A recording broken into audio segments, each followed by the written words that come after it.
gaze deeply into the device, you will like this video. You will subscribe to TAETRO. You'll consider becoming a channel member for exclusive content. These music tech gadgets might be completely impractical, but for me, they make music making a lot of fun. One brings your loops into the real world. The other translates your plant's desperate plea for more water into pleasing musical tones. Let's start with Orbita. This is a sequencer that I've wanted since I first saw it at NAMM 2022. It spins like a turntable, and when you add these colorful chips, we start to get a musical loop.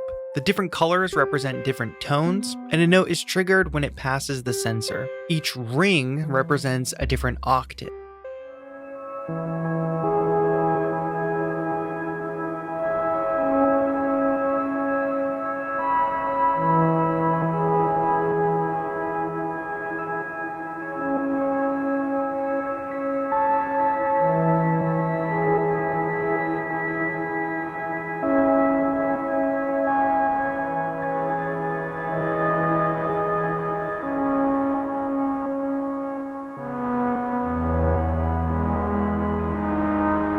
By the way, these stands that I use for my gear, these are by Analog Cases. They're called XTS stands. They're great for all sorts of gear because they're extendable. I especially like the 2-tier version. And you can combine them with trays so that multiple pieces of gear can be put on a single stand. Link to the XTS stands and all of the Analog Cases good stuff down below. Thank you to Analog Cases for sponsoring today's video.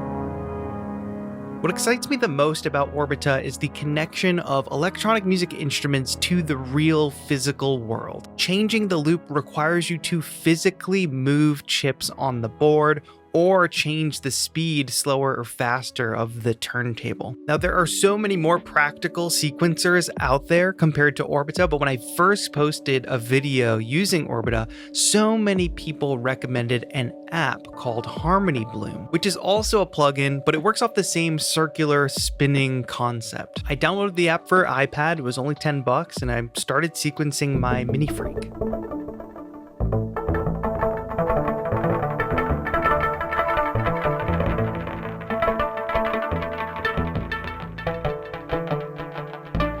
By the way, I'm sending MIDI from Harmony Bloom, which is running in AUM, which has Bluetooth MIDI capabilities, and I've got the Witty Master Pro by CME connected to the Mini Freak, so it's like a totally wireless sequencing situation, which I think is really cool. So between connecting wirelessly and all the other features like probability and the touch control that you get with Harmony Bloom, it's a much more affordable, perhaps more practical option if you're looking for a similar approach to sequencing.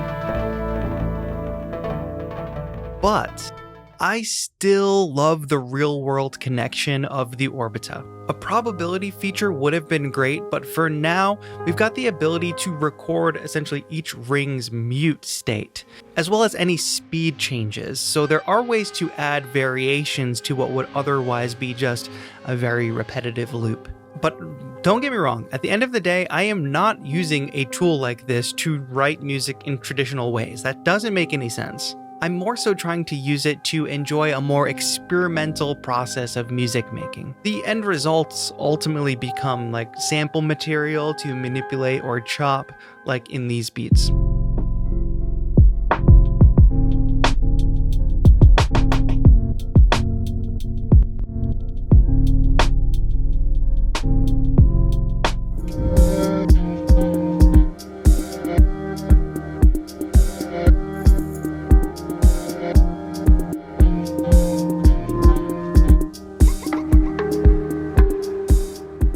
Now, the next device is called the Pocket Scion, and when you connect it to a plant or organic material, or use its built-in touch sensor, it converts biofeedback, as they call it, into data, which then gets converted into music.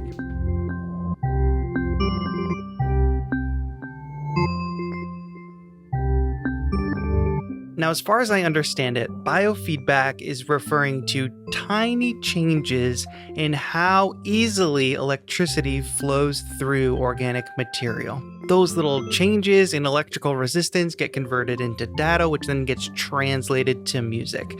I'm not a scientist, don't ask me. A well-watered plant will have a lot more electrical activity than a dry or dying plant, but I did read that if a plant is sort of dead or if it's dying, that you won't get a lot of activity, but you could get bursts of electrical activity, short bursts, like they're screaming out one last cry before death, which will sound beautiful on the Pocket Scion. Now,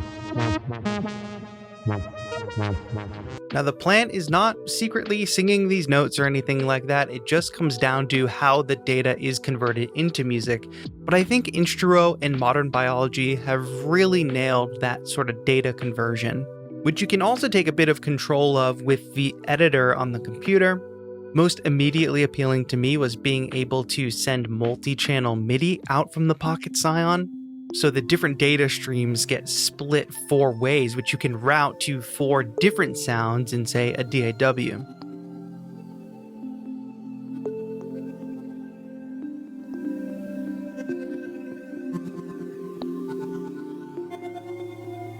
Or I could use it with Ableton Move, which I'm sending MIDI over USB, and then each different channel receives different MIDI signals from the Pocket Scion, which is receiving those signals from my Fig tree.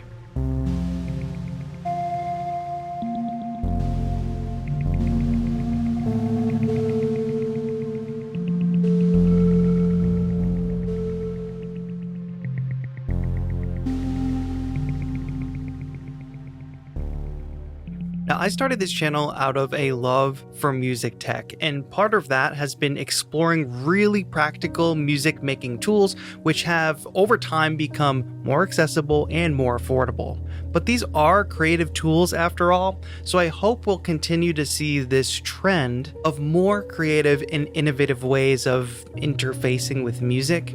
I hope it's an inevitability as technology progresses, because I think after all is said and done, I more enjoy the process of making music rather than, the event of finishing a piece of music. It's more about the time spent experimenting, the time spent creating, that kind of journey that you go on when you're making music.